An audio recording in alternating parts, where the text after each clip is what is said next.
यो चाहिँ अस्ट्रिया अनि यतातिर चाहिँ पारी जर्मन। हेर्नुस् जर्मनको गाउँहरू म पारी जान्छु अनि एउटा भिडियो बनाउने छु है त। यो खोलाले छुट्याएको छ यहाँ दुईटा देशको सिमाना, तर कुनै पनि चेकिङ चाहिँ हुँदैन है। यहाँ मजाले आउन जान सकिन्छ। म जाँदैछु अब जर्मन। अब म जर्मन पुग्दैछु ल है। यता चाहिँ अस्ट्रिया यो नदी अनि म चाहिँ पुग्दैछु जर्मन, पारी जर्मन।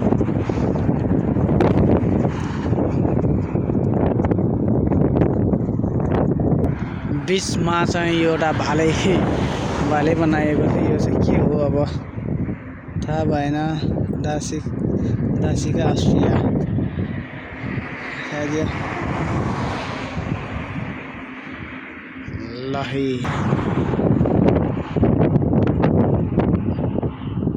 त्यो चाहिँ जर्मनबाट गयो अस्ट्रिया ट्रेन।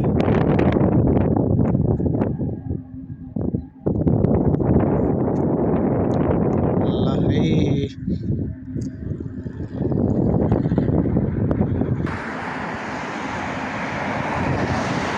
कस्तो छ त अस्ट्रिया पारी जर्मन। अब म जर्मन पुग्दैछु है। यो चाहिँ नदी यसरी नै दुई देशको सिमाना छुट्याएको छ नदीले। यहाँ कुनै पनि बोर्डर छैन जो मान्छेलाई रोक्नलाई चेक गर्नलाई केही पनि छैन। सिधै जाने सिधै आउने फर्किने। पारी अस्ट्रिया मजा लाग्यो जर्मन। ल है यो चाहिँ जर्मनको गाउँ हो है। यो चाहिँ जर्मन के देखाएको छ है हेरौँ।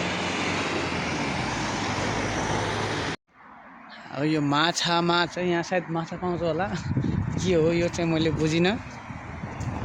अझै माछा छ अनि त्यहाँ चाहिँ के छ पहिला अब त्यो लडाइँ भएको के हो त्यो तोप हो। तोप हो र होइन तोप चाहिँ यो पानी जहाजमै के प्रयोग गर्ने चिज हो। ल अब टक्क लाएर माछामा चाहिँ अब के हो यो मैले बुझिनँ है। यो जर्मनमा भएको चाहिँ हो। यो चाहिँ के हो मैले बुझिनँ है। यो चाहिँ के हो त अब यस्तो। यो चाहिँ नाउँमा राख्ने हो अडाउने नाउ ठुलो पानी जहाज सायद अब केही होला त्यसैको। यो सबै राम्रो लाग्यो जर्मनमा। यो टोयलेट चाहिँ भएन। जर्मन सरकार यो टोयलेट चाहिँ राम्रो हाल्नु पऱ्यो, अलिक सफा राख्नु पऱ्यो। यो त लास्टै फोहोर छ। यो त नेपालमा पनि योभन्दा सफा हुन्छ टोयलेट।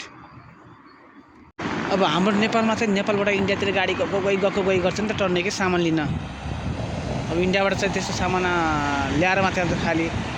नेपालबाट खाली जान्छ इन्डियाबाट ल्याएर आउँछ। तर यहाँ चाहिँ दुवैतिर बराबर गाडी गइरहेको छ। अस्ट्रियातिर पनि त्यत्तिकै गइरहेछ, जर्मनतिर पनि त्यत्तिकै गाडी गइरहेछ। भनेपछि दुवै देश जर्मनको यो गाउँ हो। यो चाहिँ अब त्यस्तो अस्ट्रियाको जस्तो पारीतिर जस्तो ठुल्ठुलो घरहरू चाहिँ छैन, अलिक बाक्लो घर पनि छैन। यहाँ चाहिँ अब यो गाउँ भएर होला जहाँसम्म लाग्छ मलाई। अब उतातिर पारी चाहिँ अस्ट्रियामा चाहिँ अलिकति ठुल्ठुलो घर नभए पनि बाक्लो सहर जस्तो देखिरहेको थियो भने यहाँ पारी चाहिँ केही गाउँ जस्तो देखिरहेको छ। एकदम पातलो यहाँ घर बनिरहेको छ। अनि जर्मनमा चाहिँ जर्मन भनेको एउटा मर्सिडिज BMW यस्तो गाडीको देश हो नि त। तर पनि यहाँ चाहिँ चाइनिज इलेक्ट्रिक गाडी पनि चलिरहेको छन् के। मतलब अचम्म लाग्यो मलाई।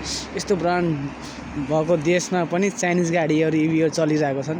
त्यो देख्दा चाहिँ अचम्म लाग्यो मलाई। चाइनाको यहाँ पनि राम्रै छ।